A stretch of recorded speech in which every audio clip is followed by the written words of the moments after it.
Doctor Mukherjee ji के बलिदान दिवस के अवसर पर हमारे यशस्वी प्रदेश अध्यक्ष जी श्रीमान विष्णु शर्मा जी ने सारी बातें रखी है और हम सब ये भी भूले नहीं। डॉक्टर अंबेडकर जी ने धारा 370 का विरोध किया था, लेकिन उसके बाद भी संविधान की एक अनुच्छेद बना करके कांग्रेस ने दबाव से डलवाया था।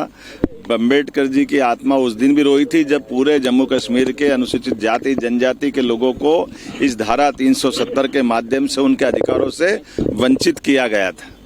अंबेडकर जी के जीते जी उनको कोई निर्वाचन का किसी लोकसभा का चुनाव कांग्रेस ने जीतने नहीं दिया और ये डॉक्टर मुखर्जी जी का बलिदान भी इस बात का एहसास कराता कि उस धारा 370 के कारण से डॉक्टर मुखर्जी जब विरोध करने गए और उनके उस घटनाक्रम में आज तक उनके उस समय हुई एक तरह से उस मर्डर की सच्चाई देश के सामने नहीं आने दी।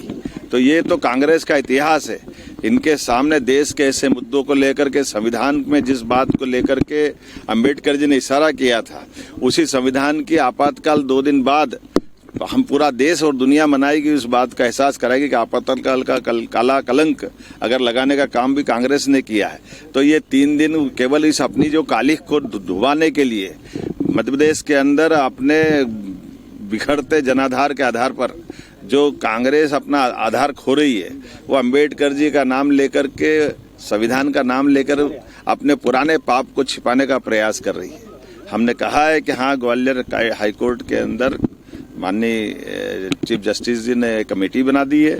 वो कमेटी जो निर्णय करेगी सरकार उनके साथ है। हमने पहले दिन से कहा, हमारी पार्टी ने कहा है, अंबेडकर जी के लिए तो हम जो कर सकते थे। आप कांग्रेस अगर यहाँ ग्वालियर की बात करती तो कांग्रेस बताए कि महू के अंदर वो जन्म स्थान था अंबेडकर जी का और 55 साल कांग्रेस की सरकार रही।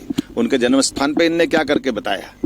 उनके जन्म स्थान को नकारने का काम किया, उनकी दीक्षा भूमि को बारे में चिंता नहीं की। और तो और अंबेडकर जी का जब शरीर छूट गया तो शरीर छूटने के दिल्ली में छूटे हुए शरीर के बाद भी दाह संस्कार के लिए भी कांग्रेस ने तत्कालीन रूप से मना कर दिया।